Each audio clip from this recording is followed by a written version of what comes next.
ರಾಜ್ಯ ರಾಜಕಾರಣದಲ್ಲಿ ಬಹುದೊಡ್ಡ ಬೆಳವಣಿಗೆ ಆಗಿದೆ. ನಿನ್ನೆ ಸೆಷನ್ನಲ್ಲಿ ಒಂದು ಮಾತನಾಡ್ತಾರೆ.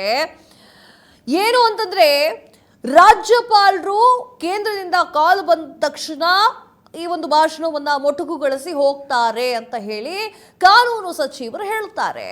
ಅಂದ್ರೆ ಇಲ್ಲಿ ಬರುವಂತಹ ಪ್ರಶ್ನೆ ಏನು ಅಂತಂದ್ರೆ, ಕಾಲ್ ಟ್ಯಾಪಿಂಗ್ ನಡೆದಿದ್ಯಾ ಅಂತ ಹೇಳಿ.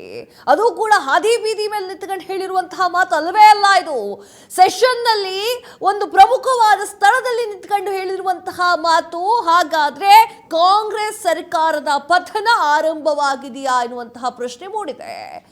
ಹೇಗೆ ಹೇಳ್ತೀರಿ ಅಂತ ಕೇಳಿದ್ರೆ, ಇವತ್ತೇನಾಗತ್ತೆ ಅಂತಂದ್ರೆ, ಯಾವುದೂ ಪ್ರಮುಖ ಬೆಳವಣಿಗೆಗಳು ಆಗದೆ ಹೋಗಿರುವಂತಹ ಈ ಒಂದು ಸಮಯದಲ್ಲಿ ದೇವೇಗೌಡರು ಹಾಗೂ ಮೋದಿಯವರು ಭೇಟಿಯನ್ನ ಮಾಡಿ ಸುದೀರ್ಘವಾಗಿ ಮಾತನಾಡ್ತಾರೆ. ರಹಸ್ಯ ಚರ್ಚೆಗಳು ಕೂಡ ನಡೆಯುತ್ತೆ. ಇದೇನಾದ್ರೂ ಸಿದ್ದರಾಮಯ್ಯ ಸರ್ಕಾರದ ಪತನದ ವಿಚಾರಗಳಾಗಿರಬಹುದಾ ಎನ್ನುವಂತಹ ಪ್ರಶ್ನೆ ಈಗ ಮೂಡಿದೆ. ಇದೇ ಇವತ್ತಿನ ವಿಶೇಷ ಪ್ರೆಸಿಡೆಂಟ್ ರೂಲ್. ನಾನ್ ಕಾವ್ಯ ಹೆಗಡೆ.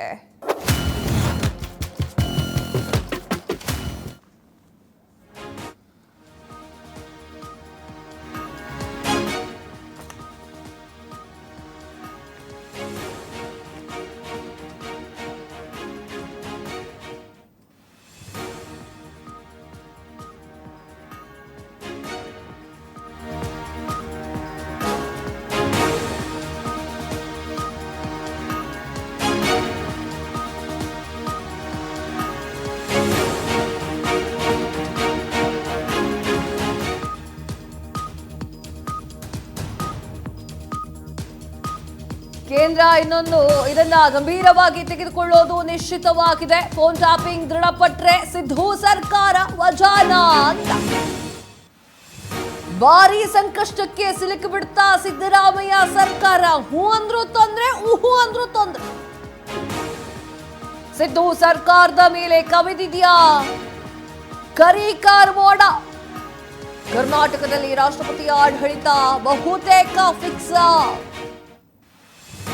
ರಾಜ್ಯಪಾಲರ ಫೋನ್ ಟ್ಯಾಪಿಂಗ್ ಆಗಿದ್ದು ನಿಜಾನ? ರಾಜ್ಯಪಾಲರ ಫೋನ್ ಟ್ಯಾಪಿಂಗ್ ಆಗಿದ್ದು ನಿಜಾನ? ರಾಜ್ಯಪಾಲರ ಫೋನ್ ಟ್ಯಾಪಿಂಗ್ಗೆ ದೃಢಪಟ್ರೆ ಏನಾದ್ರು ಸರ್ಕಾರಕ್ಕೆ ಸಂಕಷ್ಟ ಆಗುತ್ತೆ. ದೃಢಪಡದೆ ಹೋದ್ರೆ ಫಲ್ತೂಸ್ ಮಾತಾಡೋದಾಗುತ್ತೆ. ಕೇಂದ್ರಕ್ಕೆ ಗವರ್ನರ್ ಗೆಹ್ಲೋಟ್ ರಿಪೋರ್ಟ್ ಕಳಿಸ್ತಾರಾ? ಕೇಂದ್ರ ಇದನ್ನ ಗಂಭೀರವಾಗಿ ತೆಗೆದುಕೊಳ್ಳೋದು ನಿಶ್ಚಿತವಾ? ಫೋನ್ ಟ್ಯಾಪಿಂಗ್ ದೃಢಪಟ್ರೆ ಸಿದ್ದು ಸರ್ಕಾರ ವಜಾನ? ಎಸ್ ವೀಕ್ಷಕರೇ, ನಿನ್ನೆ ನಡೆದಿರುವಂತಹ ಘಟನೆ, ನಿನ್ನೆ ಸೆಷನ್ ನಿಂದ 34 ಸೆಕೆಂಡ್ಗಳ ನಂತರ ಗೆಹ್ಲೋಟ್ ಅವರು ತೆರಳುತ್ತಾರೆ. ಇದನ್ನ ವಿರೋಧಿಸಿ ಕಾಂಗ್ರೆಸ್ ಸರ್ಕಾರ ಒಂದಲ್ಲ ಒಂದು ಆರೋಪವನ್ನ ಮಾಡ್ತಾ ಬಂದಿತ್ತು. ಅದು ಕೂಡ ಪಾಲ್ತೂಸ್ ಅಂದ್ರೂ ಕಷ್ಟ, ಅಕಸ್ಮಾತ್ ಏನಾದ್ರೂ ಫೋನ್ ಟ್ಯಾಪಿಂಗ್ ಆಗಿದೆ ಅಂತ ಹೇಳಿ ಸಾಕ್ಷಿಗಳನ್ನು ಕೊಟ್ಟರು ಕಷ್ಟ. ಯಾಕಂದ್ರೆ ಕಾಮನ್ ಮ್ಯಾನ್ ಅಲ್ಲ, ಅವರು ರಾಜ್ಯಪಾಲರಾಗಿರ್ತಾರೆ. ನೀವು ಕಾಮನ್ ಮ್ಯಾನ್ ಆಗಿದ್ದಿದ್ರೆ ನಮಗೆ ತಲೆ ಬಿಸಿನೇ ಇರ್ತಿರ್ಲಿಲ್ಲ. ಈ ರೀತಿ ಆದ್ರೆ ಸರ್ಕಾರ ಮುರಿದು ಬೀಳೋದಂತೂ ಫಿಕ್ಸ್ ಅನ್ನುವಂತಹ ಪ್ರಶ್ನೆ. ಒಂದು ಕಡೆಗೆ ಸಿದ್ದರಾಮಯ್ಯ ಅವರು ಕೂತ್ಕೊಳ್ಬೇಕಾ, ಹಾಗೆ ಡಿ.ಕೆ. ಶಿವಕುಮಾರ್ ಅವರು ಏರಬೇಕಾ ಅನ್ನುವಂಥದ್ದು ಒಂದು ಕಡೆಗೆ ಚರ್ಚೆ ಆದ್ರೆ, ಆ ಬಗ್ಗೆ ರಾಜ್ಯದಲ್ಲಿ ಚುನಾವಣೆಗಳು ಆಗಲಿ ಎನ್ನುವಂತಹ ವಿಚಾರ ಅದಾದ ಮೇಲೆ ಡಿಸಿಷನ್ ತಗಂತೀನಿ ಅಂತ ಕಾಂಗ್ರೆಸ್ ಅಲ್ಲಿ ಹೇಳಿದ್ದಾರಂತ. ಅದೆಲ್ಲ ಬಿಡಿ, ಔಟ್ ಆಫ್ ದ ಸಿಲೆಬಸ್. ಈಗ ರಾಜ್ಯಪಾಲರ ಫೋನ್ ಟ್ಯಾಪಿಂಗ್ ಆಗಿದೆಯಾ ಎನ್ನುವಂತಹ ಪ್ರಶ್ನೆ. ಸಿದ್ದು ಸರ್ಕಾರಕ್ಕೆ ಈಗ ಶುರುವಾಗಿದೆ ಸಂಕಷ್ಟ.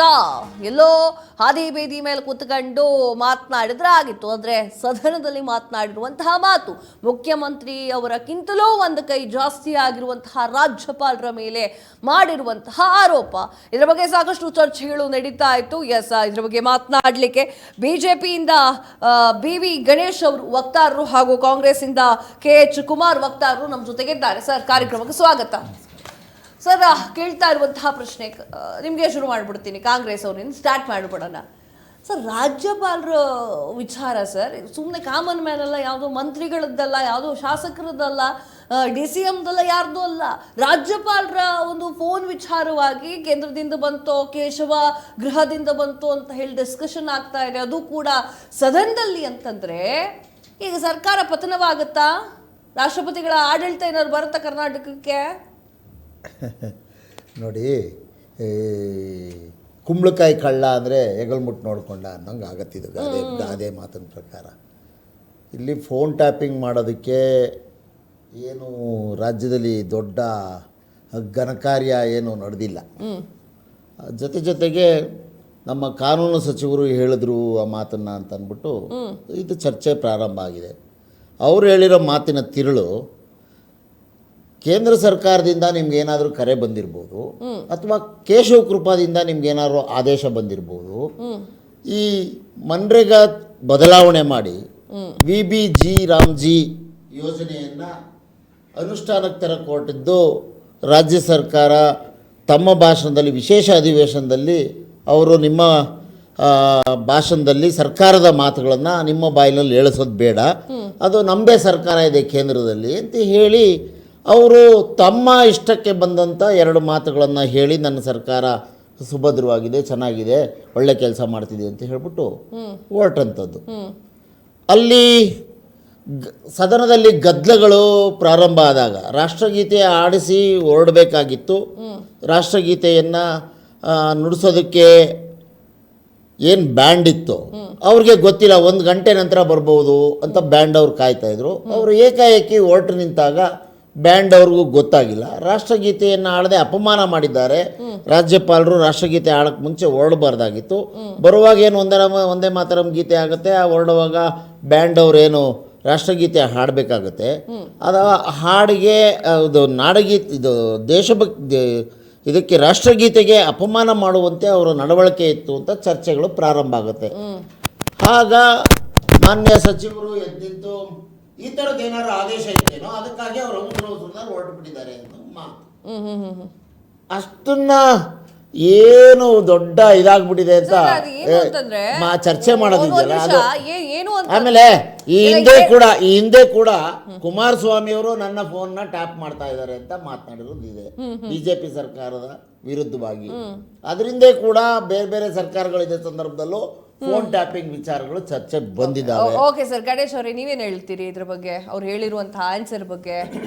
ಅಂದರೆ ನಾನು ಈ ಪ್ರೆಸಿಡೆಂಟ್ ಬರುತ್ತೆ ಬರಲ್ಲ ಅನ್ನೋದ್ರ ಬಗ್ಗೆ ಅಂತ ಬಹಳ ಕರಾರುವಕ್ಕಾಗಿ ಏನಿಲ್ಲ. ಆದರೆ ಒಂದಂತೂ ಸತ್ಯ, ನಮ್ಮ ಕುಮಾರ್ ಅವ್ರು ಹೇಳಿದ್ರು ಕುಂಬಳಕಾಯಿ ಕಳ್ಳ ಅಂತ ಹೆಗಲು ಮುಟ್ಟು ನೋಡ್ಕೊಂಡ ಅಂತ ಹೇಳಿದ್ರಿ. ಹಂಗೈ ಉಣ್ಗಿಯೂ ಕನ್ನಡಿ ಬೇಡ. ನಿನ್ನೆ HK ಪಾಟೀಲ್ರು ಮಾತಾಡ್ತದ ಕಾನೂನು ಸಚಿವರು ಬಹಳ ಸ್ಪಷ್ಟವಾಗಿ ಹೇಳಿದ್ರು, ಈ ಥರ ಒಂದು ಕರೆ ಬಂದಿದೆ, ನೀವು ಓದಬೇಡಿ, ಇಷ್ಟೇ ಓದಿ ನಿಲ್ಲಿಸಿ ಹೋಗಿ, ಅದು ಎಲ್ಲಿಂದ ಬಂತು ಅಂತ ಅವರು ಸದನದಲ್ಲಿ ಹೇಳಿದ್ದು. ಆದಿ ಬೀದಿಯಲ್ಲಿ ಹೇಳಿದರೆ ಅದಕ್ಕೊಂದು ಬೆಲೆ ಇರ್ತಿರಲಿಲ್ಲ. ಸದನದಲ್ಲಿ ಹೇಳಿದಾಗ ಹಾಗಿದ್ದರೆ ನಮ್ಮ ಪಕ್ಷದವರು ಕೇಳಿದ್ದು ನಿಜ, ಹಾಗಿದ್ರೆ ಫೋನ್ ಬಂದಿದ್ದು ನಿಮಗೆ ಗೊತ್ತಾ, ಫೋನ್ ಎಲ್ಲಿಂದ ಬಂತು ಅಂತ ನಿಮಗೆ ಗೊತ್ತಿದೆಯಾ, ಗೊತ್ತಿದ್ರೆ ತಿಳಿಸಿ ಅಂತ ಹೇಳಿದ್ರು. ಕೇಳಬಾರ್ದು ಅಂತೇನಿಲ್ಲ, ಇದು ಸದನದಲ್ಲಿ ನಡೆದಿರೋಂಥ ವಿಚಾರ ಆದ್ರಿಂದ ಜವಾಬ್ದಾರಿಯುತವಾಗಿ ಚರ್ಚೆ ಆದಂಥ ಸಂದರ್ಭದಲ್ಲಿ ಮಾನ್ಯ HK ಪಾಟೀಲ್ರಿಗೆ ಇದು ಬೇಕಿರಲಿಲ್ಲ. ಇತ್ತೀಚಿನ ದಿನಗಳಲ್ಲಿ ಕಾಂಗ್ರೆಸ್ನವರು ಸುಮ್ಮನೆ ಆದರೂ ದೊಣ್ಣೆ ಕೊಟ್ಟ ಯಾರ ಕೈಲಾದರೂ ಓಡಿಸ್ಕೊತಾವ್ರೆ. ನಾವೇನು ಹೇಳಿರಲಿಲ್ಲ ಹೇಳಿ ಅಂತ. ರಾಜ್ಯಪಾಲರು ಬಂದರು, ಅವ್ರಿಗೆ ಏನು ಅನಿಸಿದೋ ಅದು ಹೇಳಿದ್ರು, ಹೋದರು. ಆಮೇಲೆ ನೀವು ರಾಜ್ಯಪಾಲರು ಹೋದ ನಂತರ ಆವತ್ತೇ ನಡೆದಿಲ್ಲ, ಅದು ನಡೆದದ್ದು ಮಾರನೇ ದಿವಸದ ಚರ್ಚೆಯಲ್ಲಿ. ಆವತ್ತೇ ಚರ್ಚೆ ಆದರೆ ಅವರು ಭಾಷಣ ಮಾಡತಕ್ಕಂಥ ಸಂದರ್ಭದಲ್ಲಿ ಕಾನೂನು ಸಚಿವರು ಅವರು ಅಡ್ಡಿಪಡಿಸಿದ್ದು ನಿಜ, ಮಧ್ಯೆ ಮಾತನಾಡಬಾರದು ಅನ್ನತಕ್ಕಂಥ ನೀತಿನೂ ಇದೆ, ನಿಯಮನೂ ಇದೆ. ಆದರೂ ಮಾನ್ಯ ಕಾನೂನು ಸಚಿವರು ಮಾತನಾಡಿದ ಮೇಲೆ ಆವತ್ತೇನೂ ಆಗಲಿಲ್ಲ, ರಾಜ್ಯಪಾಲರು ಹೋದರು, ಮುಂದುವರಿಯಿತು. ಮಾರನೇ ದಿವಸ HK ಪಾಟೀಲ್ರು ಈ ಮಾತು ಹೇಳಲಿಕ್ಕೆ ಅವು ಕಾರಣ ಏನು? ನಾವೇನು ಕೇಳಿಲ್ಲ, ನಾವೇನು ಕೇಳಿರಲಿಲ್ಲ. ಅವರು ರಾಜ್ಯಪಾಲರು ತಮ್ಮ ಕರ್ತವ್ಯವನ್ನು ಮುಗಿಸಿದ್ರು, ಹೋದ್ರು. ರಾಷ್ಟ್ರಗೀತೆಗೆ ಆಮೇಲೆ ನಾವೇನು ಕೇಳಿರಲಿಲ್ಲ. ಯಾಕೆ ಬೇಕಿತ್ತು ಅವರಿಗೆ ರಾಜ್ಯಪಾಲ? ಕುಮಾರ್ ಸರ್, ನಿಮ್ಗೇನು ಪ್ರಶ್ನೆ ಅಂತಂದ್ರೆ ರಾಜ್ಯಪಾಲರ ಫೋನ್ ಟ್ಯಾಪಿಂಗ್ ಆಗಿದೆಯಾ ಅಥವಾ ಆಗಿಲ್ವಾ ಅದೇ ಪ್ರಶ್ನೆ. ಯಾಕಂದ್ರೆ ರಾಜ್ಯಪಾಲರಿಗೆ ಯಾರ್ ಕಾಲ್ ಬಂದಿದೆ ಅಂತ ಹೇಳಿ ಸಾಕ್ಷ್ಯ ಏನಾದ್ರು ಹಿಡ್ಕೊಂಡು ಬರ್ತಾರಾ? ಆಗತ್ತಾ? ಕಾಂಗ್ರೆಸ್ ಅವರಿಗೆ ಸಾಕ್ಷ್ಯ ಕೊಟ್ಟರು ಕೂಡ ಅದು ವಿರೋಧವೇ, ಅದು ಮಾಡಬಾರ್ದು, ಸಾಕ್ಷಿಗಳನ್ನ ಹಿಡ್ಕೊಂಡು ಕೂಡ ಬರಬಾರ್ದು. ಇನ್ನು ಫಾಲ್ತೂಸ್ ಮಾತಾಡಿದ್ರೆ ಸರ್ ಯಾವ ಸ್ಥಾನದಲ್ಲಿ ಇಟ್ಕೊಂಡು ಫಾಲ್ತೂಸ್ ಮಾತಾಡ್ತೀರಾ ಸರ್? ನೋಡಿ, ಒಂದು ಊಹೆ ಮೇಲೆ ಈ ತರದ್ ಇರ್ಬಹುದು, ಅದಕ್ಕಾಗಿ ಅವ್ರು ಹೋಗಿರ್ಬಹುದು ಅಂತ.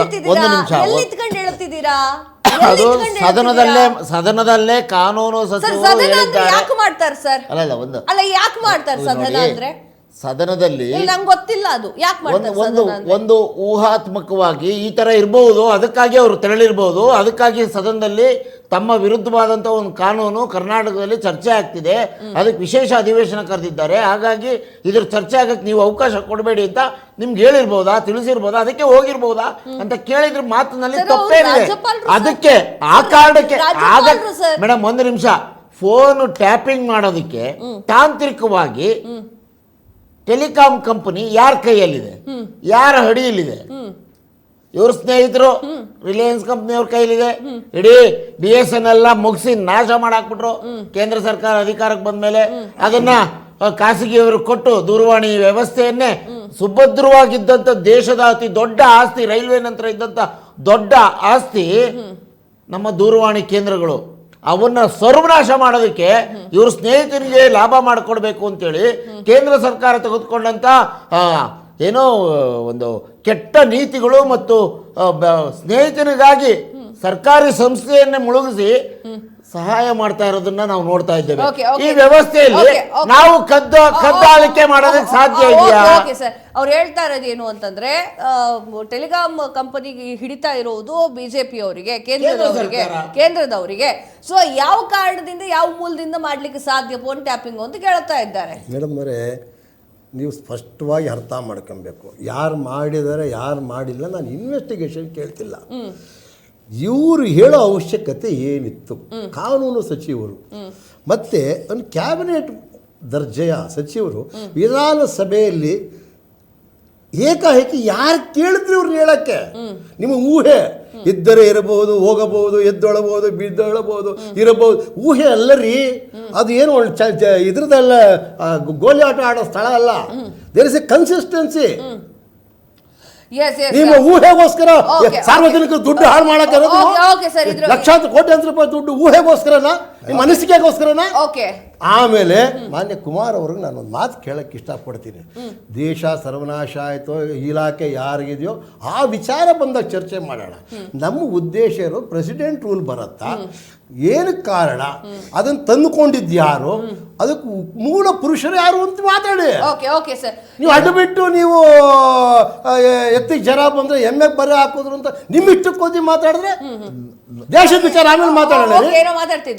ಮಾತಾಡಿ, ನಾನು ಅವ್ರು ಮಾತಾಡೋದಕ್ಕೆ ನಾನು ಏನು ಅಡ್ಡಿ ಇಲ್ಲ. ಅಕಸ್ಮಾತ್ ಈ ಥರದ್ದು ಚಟುವಟಿಕೆಗಳು ನಡೆಸೋ ಏನೋ ಪ್ರಾಕ್ಟೀಸಲ್ಲಿರೋರು ಯಾರಾದರೂ ಇದ್ದರೆ ದೇಶದಲ್ಲಿ ಅದು BJP. ED, IT, CBI ಬೇರೆ ಬೇರೆ ಸಂಸ್ಥೆಗಳು, ಅದರ ಜೊತೆಗೆ ದೂರವಾಣಿ ಸಂಸ್ಥೆಯನ್ನು ಬಳಸ್ಕೊಂಡು ಇವರು ನಡೆಸ್ತಿರ್ಬೋದು. ಇದನ್ನ ನಾನು ಹೇಳ್ತಿರೋ ಮಾತಲ್ಲ, ಇವರ ಅಲಯನ್ಸ್ ಪಾರ್ಟ್ನರು HD ಕುಮಾರಸ್ವಾಮಿ ಅವರು ಈ ಹಿಂದೆ ಇದ್ದ ಸರ್ಕಾರದ ಸಂದರ್ಭದಲ್ಲಿ ನನ್ನ ದೂರವಾಣಿಯನ್ನ ಕದ್ದಾಲಿಕೆ ಮಾಡಲಾಗುತ್ತಿದೆ, ನಮ್ಮ ಮನೆಯವರ ದೂರವಾಣಿಗಳನ್ನ ಕದ್ದಾಲಿಕೆ ಮಾಡಲಾಗ್ತಿದೆ ಅಂತ ದೂರು ಮಾಡಿದವರು ಅವರೇ. ನಾವು ಈ ತರ ಇರಬಹುದಾ, ತಮಗೆ ಇಲ್ಲಿ ಭಾಷಣ ಮಾಡೋದಕ್ಕೆ ಅಡ್ಡಿಪಡಿಸೋದಕ್ಕೆ ಅಲ್ಲಿದ್ದ ಏನಾದ್ರು ಕೇಂದ್ರದಿಂದ ಫೋನ್ ಬಂದಿತ್ತ, ಕೇಶವ ಕೃಪಾದಿಂದ ಫೋನ್ ಬಂದಿತ್ತ ಅಂತ ಕೇಳಿದ್ದೇವೆ, ತಪ್ಪೇನಿದೆ?